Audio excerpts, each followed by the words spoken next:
भारत माता की, भारत माता की, भारत माता की। छत्रपति शिवाजी महाराज की, छत्रपति शिवाजी महाराज की।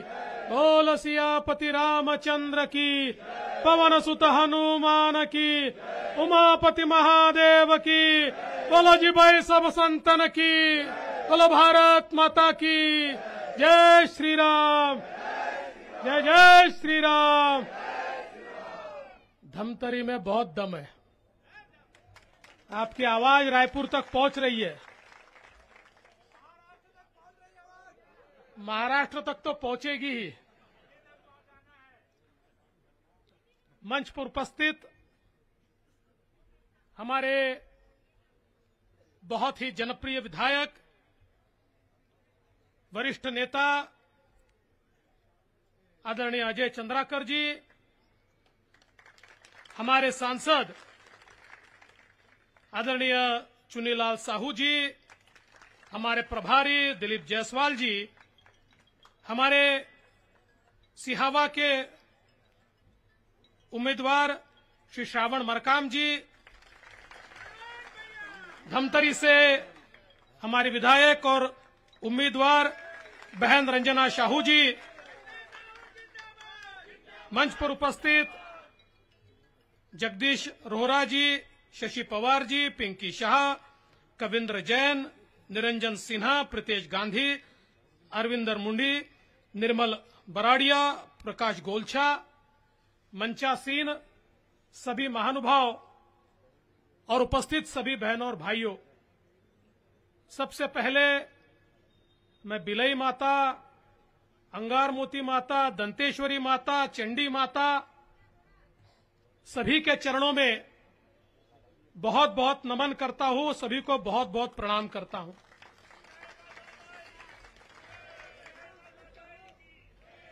छत्तीसगढ़ में चुनाव का मौसम शुरू हो गया, ये मुझे पता लगा जब मैंने कांग्रेस के नेता राहुल गांधी का भाषण सुना।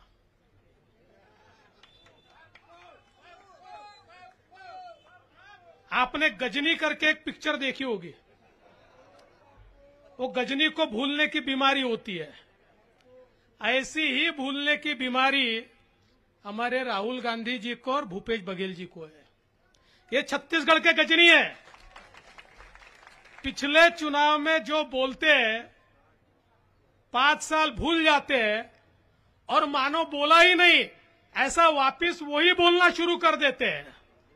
अभी अजय जी ने हमको बताया, पिछले चुनाव में इनका नारा था न्याय। किसको मिला? न्याय मिला सिर्फ कांग्रेसियों को, उनकी तिजोरियां भर गई, उनकी तिजोरियों को न्याय मिला, लेकिन छत्तीसगढ़ के आम आदमी को न्याय नहीं मिल पाया। अब ये न्याय भूल गए और नया नारा लेकर यहां पर आ गए। ये कांग्रेसियों की नीयत और नीति कैसी है? एक हमारे कांग्रेसी चुनाव आया तो गांव पहुंच गए और बोले देखिए तुम्हारे गांव की सारी समस्या निपटा देंगे और तुम्हारे गांव में एक पुलिया भी बना देंगे। तो एक बूढ़े खड़े हुए बोले पुलिया कहाँ बनाओगे, न नदी है न नाला है। बोले कोई बात नहीं, चुनकर दीजिए, नदियां भी बना देंगे, नाला भी बना देंगे और पुलिया भी बना देंगे। तो ऐसे ये सारे गजनी अब वापिस छत्तीसगढ़ में आ रहे हैं। तो इनसे सवाल पूछना, 5 साल पहले जो जो कहा था उसमें से क्या किया बताइए, बताइए आपने क्या किया? ये जवाब नहीं दे सकते क्योंकि छत्तीसगढ़ में पिछले 5 वर्षों में केवल भ्रष्टाचार का बोलबाला रहा है। किसानों के सपनों को, युवाओं के सपनों को, महिलाओं के सपनों को चूर चूर करने का काम इस छत्तीसगढ़ में बघेल जी की सरकार ने किया है। और झूठ तो ऐसे सफाई से बोलते हैं, अगर झूठ बोलने को ओलंपिक रखा जाए तो सारे गोल्ड मेडल इनको ही मिलेंगे साहब, किसी को मिल नहीं सकते। आज देखिए धान की खरीदी में सारा पैसा मोदी जी का, और मलाई खाते बघेल जी। मोदी जी से पैसा लेते, उसमें अपना एक नया पैसा डालते नहीं है। बोलते 600 रुपया दूंगा, किसको देते पता नहीं है। सारा पैसा मोदी जी का, और उसमें भी जो धान खरीद होती है, धान कहां गायब हो जाती है पता ही नहीं चलता। धान की धान गायब हो जाती है, गोदामों से मिलों से धान गायब हो जाती है। ये छत्तीसगढ़ में किसानों के साथ और धान का घोटाला करके इस सरकार ने छलावा किया है। और अब बोलने के लिए ये 4000 नहीं 5000 भी बोलेंगे, चुनाव आया तो आपको ताजमहल देने को भी ये तैयार है, लेकिन हमेशा पीछे मुड़कर देखना और फिर ये सोचना कि बघेल जी ने जो कहा था क्या कुछ भी वो कर पाए। अगर नहीं कर पाए तो फिर उनको बेरंग वापस लौटा देना, क्योंकि ये कभी विकास नहीं कर सकते। अभी अजय जी बता रहे थे शराब का घोटाला, ये तो छत्तीसगढ़ ने भैया घोटाले की नई फैक्ट्री निकाली है। दुनिया में, पूरे भारत में शराब में घोटाला होता था, इसलिए होलोग्राम आया। क्या बोल के आया था होलोग्राम? बोले होलोग्राम तो नोट जैसा है, जैसे नोट डुप्लीकेट नहीं बनती वैसा होलोग्राम है, ये लग गया तो नकली शराब नहीं बनेगी, सारा का सारा पैसा ये राज्य की तिजोरी में आएगा। लेकिन बघेल जी तो इतने मास्टर निकले, इन्होंने नकली होलोग्राम ही तैयार कर दिया, मानो नकली नोट तैयार हो गई। और गंदी शराब, घटिया शराब, ये शराब पर होलोग्राम लग गया और सरकारी शराब बना बना के उसको बेच दी। पैसा सरकार के खजाने में नहीं आया। अरे लोगों तो शराब के नाम पर जहर पिलाया और जहर का सारा पैसा ये कांग्रेसियों के तिजोरी में चला गया। ये शराब का घोटाला करने वाले घोटालेबाज लोग हैं, हर चीज में घोटाला। अभी कोयले के घोटाले के बारे में बता रहे थे, किस प्रकार से जब तक गांधी जी का दर्शन नहीं होता कोयले की ट्रक आगे नहीं बढ़ती। हर ट्रक पे गांधी जी का दर्शन, असली गांधी जी नहीं, आपको पता है हरे वाले गांधी जी, वो हरे वाले गांधी जी का दर्शन लेकर ही ये पक्के गांधीवादी लोग हैं। ये सिर्फ नोटों पे गांधी जी का दर्शन करते हैं, और वो दर्शन हुआ कि तब ट्रक जाकर आगे बढ़ता है। इस छत्तीसगढ़ के अंदर जिस प्रकार से कोयले के कारोबार में इन्होंने हाथ काला किया है, मैं आपको यकीन से कहता हूं, अब इनका मुंह काला कीजिए, नहीं तो छत्तीसगढ़ का विकास ये कभी नहीं कर पाएंगे। अरे आपके सपनों को तोड़ने का काम इन्होंने किया है।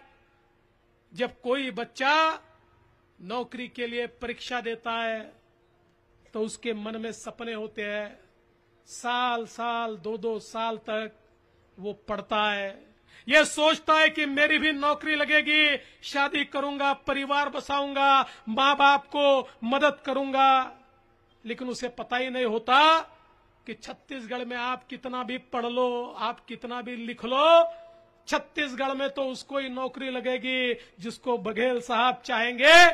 और बड़ा आश्चर्य होता है, अचानक कांग्रेसियों के बेटे और बेटियां ये होशियार हो जाते हैं। अचानक उनको इतनी बुद्धि आ जाती है कि उन्हीं के नाम नौकरी के लिस्ट में आ जाते हैं, और सालों साल जो पढ़ते हैं उनका नाम नहीं आता।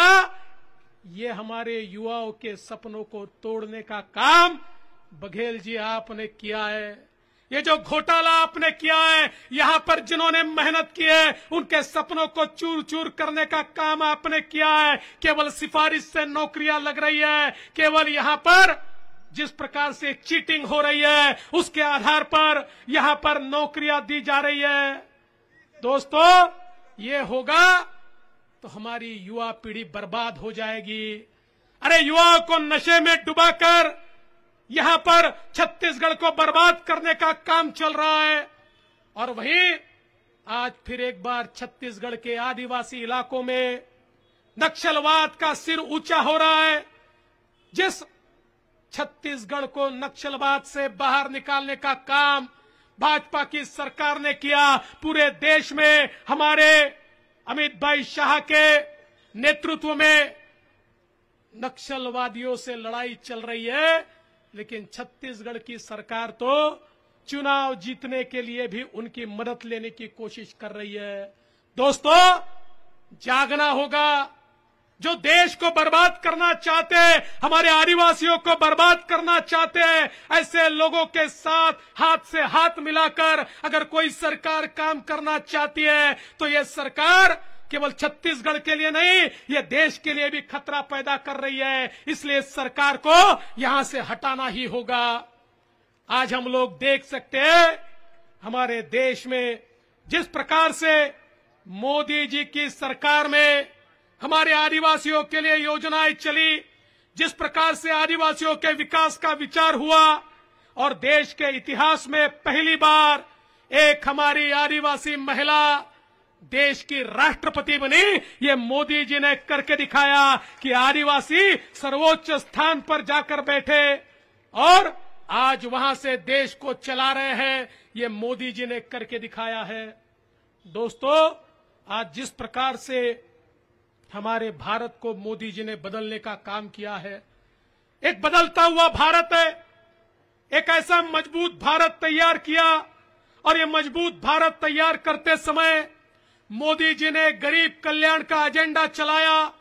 गरीब कल्याण के एजेंडे के तहत गरीबों को मकान मिले, गरीबों को गैस मिले, गरीबों के घर पानी पहुंचे, गरीबों के घर इलेक्ट्रिसिटी पहुंचे, गरीबों को रोजगार मिले, गरीबों को अनाज मिले, हमारे गरीब महिलाओं को रोजगार मिले, हमारे विश्वकर्माओं को रोजगार मिले।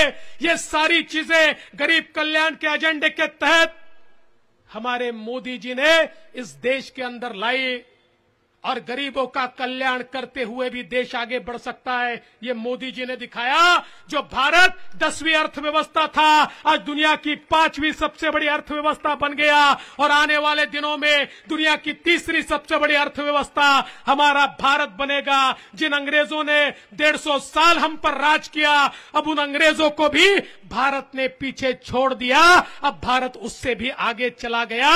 अब ये बढ़ने वाला भारत है, ये मोदी जी का भारत है, इसको कोई रोक नहीं सकता। कोई ये सवाल भी पूछ सकता है कि भाई साहब, अर्थव्यवस्था बड़ी हो गई तो क्या फायदा है? जब अर्थव्यवस्था बड़ी होती है तो रोजगार के अवसर तैयार होते हैं। अर्थव्यवस्था बड़ी होती है तो सड़कें बनती है, पुलिया बनते हैं, तालाब बनते हैं, सिंचाई की परियोजनाएं बनती है। अर्थव्यवस्था जब तैयार होती है तो नौकरियां मिलती है। अर्थव्यवस्था जब बड़ी होती है तो गरीब कल्याण का एजेंडा चलाने के लिए देश की तिजोरी में पैसा आता है। जो पैसा इससे पहले कांग्रेसी खाते थे, कोयले का घोटाला करते थे, स्पेक्ट्रम का घोटाला करते थे, ये सारा का सारा पैसा मोदी जी ने देश की तिजोरी में लाया। इसलिए देश आगे बढ़ रहा है दोस्तों, इसलिए देश आगे बढ़ रहा है। लेकिन छत्तीसगढ़ में तो जिस प्रकार से राजनीति हावी है, अरे मोदी जी कहते हैं छत्तीसगढ़ के गरीब को मकान देना है। मोदी जी छत्तीसगढ़ के गरीब के मकान के लिए पैसा भेजते हैं और भूपेश बघेल कहते हैं अरे ये मकान बन गया तो मोदी जी को वोट दे देगा, इसलिए इसका मकान रोक दो। 16 लाख मकान रोकने का पाप इस छत्तीसगढ़ में भूपेश बघेल जी ने किया है। अरे 16 लाख परिवारों को बेघर करने वाला, उनको झोपड़ों में रखने वाला, उनका आशियाना छीनने वाला, उनकी छत को नेस्तनाबूद करने वाला व्यक्ति कोई होगा तो वो भूपेश बघेल और कांग्रेस की सरकार है। ऐसे लोगों को यहां रखने का, रहने का और राज करने का अधिकार नहीं है। इसलिए आपसे निवेदन करने के लिए आया हूं। अरे देश मोदी जी के साथ चल रहा है, क्या छत्तीसगढ़ मोदी जी के साथ नहीं चलेगा? नहीं चलेगा। किसके साथ चलेगा? किसके साथ चलेगा? अरे अगर मोदी जी के साथ चलना है तो फिर हमें वही इतिहास दोहराना होगा। अजय भाई साहब ने जो कहा, जो 1962 में हुआ, जो 2003 में हुआ, यहाँ की तीनों सीटें भारतीय जनता पार्टी के खाते में डालनी होगी। आज हमारे सारे विधायक जिस प्रकार से हम लोग देखते हैं, हमारे अजय भाई हो, हमारी बहन हो, ये सारे लोग जिस प्रकार से जनता की सेवा करते, 24 घंटे आपके लिए हाजिर है।